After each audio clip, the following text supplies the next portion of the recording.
Hi everybody, it's Don and I hope you're having a fantastic day. Well, passengers on a cruise ship are finding out they're not going to get to 3 of their cruise ports because of bad weather.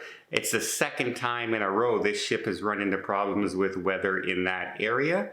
We have a cruise guest complaining that, you know what, there's just not enough to do on Carnival cruise ships.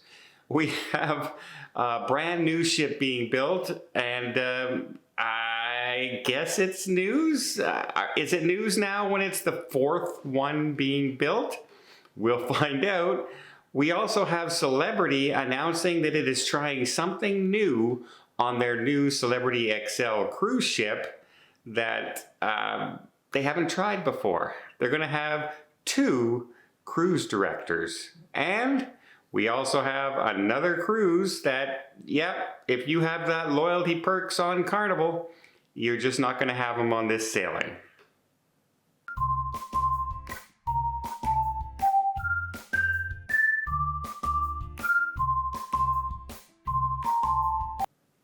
So Ambassador Cruise Line's ambition has been trying to go on a 9-day sailing from Southampton up into Scotland and Ireland. And unfortunately, because of weather in that area and bad seas, they are going to miss 3 of their next ports. And they've actually had to turn south, head in the other direction, and will now, instead of going to Scotland, make a stop in Ireland instead. But no word if they're offering any compensation at all for missing these ports. Again, they don't have to. It is weather related, and it is the second sailing in a row that they haven't been able to complete all their ports because of weather in that area. It happens, right? It's hurricane season. It's just that time, and well, sometimes we just have to live with it. I'd rather keep the ship safe than to run in any problems at all. And here we have a picture of something that, believe it or not, this is soon to be the next largest cruise ship in the world. That's right. The 4th Icon class cruise ship is now laid its keel and has started construction. And I'm just wondering, I remember when the first Icon, the Icon of the Seas launched, the excitement that was there, that everyone was dying to see it. And, you know, it was highly anticipated. Now that we're into the 4th one, is this class really as exciting now? Are we still as excited to see it? I mean, we have the Star of the Seas, the Icon of the Seas. The Legend is coming out soon. So by the time this comes out, there'll be already 3 Icon class ships sailing. I'm just wondering if the excitement's still there. If you're a loyal to Royal cruiser, is that something that, you know, is still really exciting to you? Or is it kind of like, okay, there's a lot of them now, kind of like the Oasis class. Great ships, love the ships, really enjoy these ships.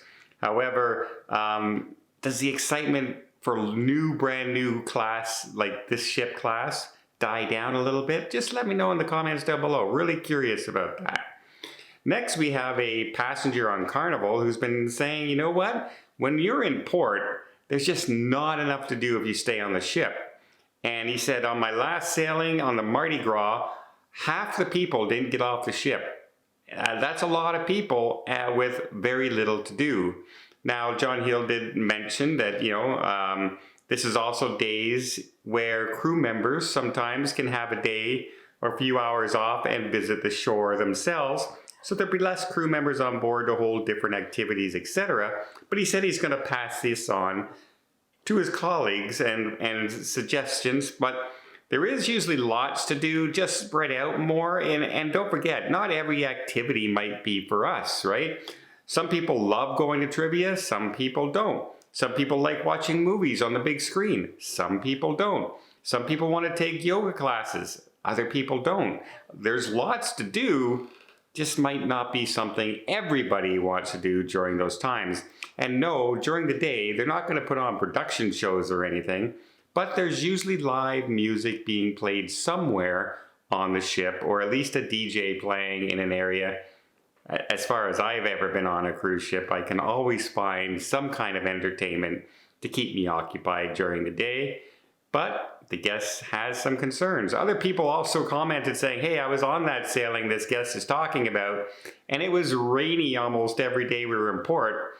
So this is why a lot of people never get off the ship. Usually a lot more people leave the ship on a port day.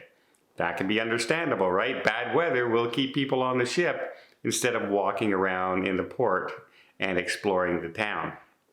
Just something that might be happening. Next, let's talk about Celebrity trying something brand new. They are trying to launch the new Celebrity XL that launches later on this year in November, and they're going to have co-cruise directors. That's right, 2 cruise directors on board. One is Shauna Hatchie, and the other is Luigi Del Mar. Both of them have been working with Celebrity for over a decade, and people are kind of excited about this. They love these cruise directors and are very curious to see how a tag team duo kind of thing will work as cruise directors. Well, you know, if you've been on a cruise ship like a Princess ship, or you often will see the cruise director and a kind of a second-hand man kind of thing, a second-hand person.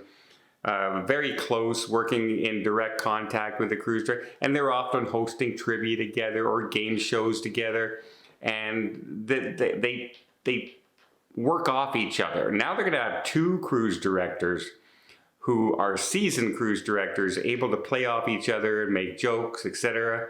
Should be rather an interesting combination, to say the least. Wish them all the best. The ship looks beautiful. All the Edge class ships are very beautiful ships, and yeah, something different. Co-cruise directors.